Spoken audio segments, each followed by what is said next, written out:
So to piggyback, sorry, I popped offline for a second. So I'll put this in a video form as well. So some of you guys that couldn't make it tonight, some people that couldn't make it tonight, we could, keep moving forward. But we are also blessed that as a charter school, we have some flexibility with our curriculum. And character education is definitely going to be a big part of it because we want to include those values that we feel this community really brings.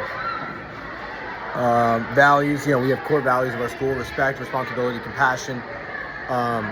Making sure that character ed is taught not just in character ed, but in every class, just to make sure that we're making these kids the whole learners. Model servant leadership. Students should see the way we act, whether it's me as the director, the ADO, the assistant director. They should see how we act and think, okay, this is how I want to model my behavior and how I want to model how I act and how I work, right? So definitely big. Got to make sure the teachers are on board and we'll be good. We want to celebrate integrity and teamwork, do recognition events. So this is why I'm really big on sports. I feel like sports are a great way to do that. And here we've won 4 or 5 championships in a row. So to have that with the school, I feel like really is going to help draw that connection. Definitely want to partner with families. We need the families here as much as we can so we could enforce those values not only here, but at home and vice versa. Using data. So another way we can use data is not just through iReady, is community surveys. I love surveys, right? I love the Google form, and we get that sent out. And now we can see what we need to work on as individuals, because I'm not perfect. Staff's not perfect. Kids aren't perfect. But with the more feedback we get, the more we can actually lead them in the right direction, because at the end of the day, the parents, those are very important to us, and especially because they can pull out their kids as soon as when they want, pretty much, and to keep them here. And also, we want to make them feel a part of the community. We definitely want to identify gaps in technology access, because I do know some kids don't have Wi-Fi.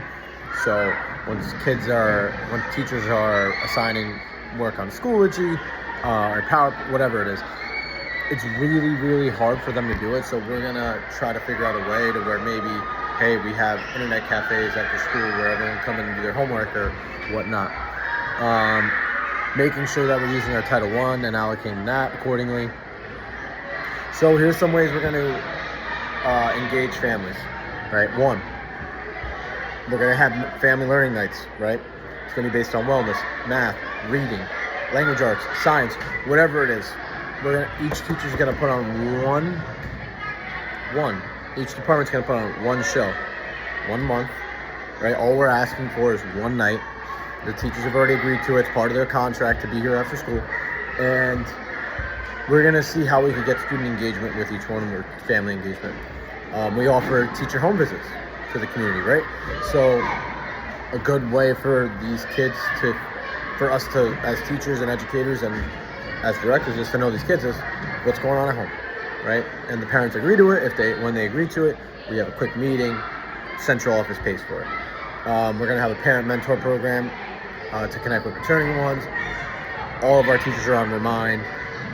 We have translations that go out with everything, and then we definitely want to encourage our family voices. We'll have a committee of parents, and they could come in and speak their mind, and I'll be at every meeting that we can. Differentiated roles. So teachers, what we expect from them: communicate regularly, make sure that updates are proactive, not reactive, right? So updates to grade books, updates to content. Support staff, assist families with that, translations, and try to get out there, or outreach administrators. So we need to set the standard for the teachers on that part of how to communicate regularly. Also, be there after school at these events. I know it's hard for everybody, but we got to be there so we can model that for everybody and let them know us, and not just know that we're not just the job as principal, we're people too, and we care. Coaches, very important. Sports coaches have to model the behaviors we want, because again, we don't want our student athletes thinking they're above the law or above the school law, if that makes sense. So we want to really make sure students, we want them to take ownership of their work, of their growth, show progress, etc. So inclusivity, how are we going to promote it? Right, it's a big one. We want to make these kids feel like they're here at school and their voices are heard. We'll have a student government where we could kind of hear them out. Not every idea is going to be taken, so they're still kids, but we definitely should hear them out. We could definitely have, culturally responsive teaching, which means, hey, we're not just teaching things one set of way, right? We have a different school population. We need to adjust to that. We need to develop classroom norms as well that value these student-centered learning, leadership, right? And we continue to tell our teachers, hey, as leaders, the best way to run your class is to create leaders. That's what we want. Last but not least, there's a couple more here. So, promoting inclusivity and positive culture. We went through that, sorry. So, another way we could promote just our kids being better humans, SEL lessons. We do that every Friday. Character Ed, K to 12. We recognize all our kids on a monthly basis for student of the month, student of the marking period as humans. So some students aren't straight A students and they don't find a way to get recognized, and this is their best way, is just be a good human. With stakeholders, we're going to have our monthly newsletter. We're going to have our athletic newsletters go out.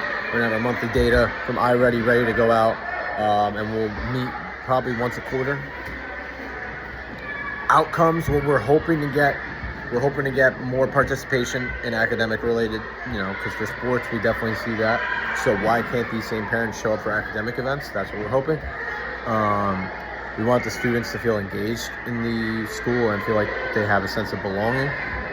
I definitely want stronger trust between us and the families as well. And I want them to know that, yeah, we're a charter school, but we're a family here. And that's what really matters. And that's why you send your kid to charter.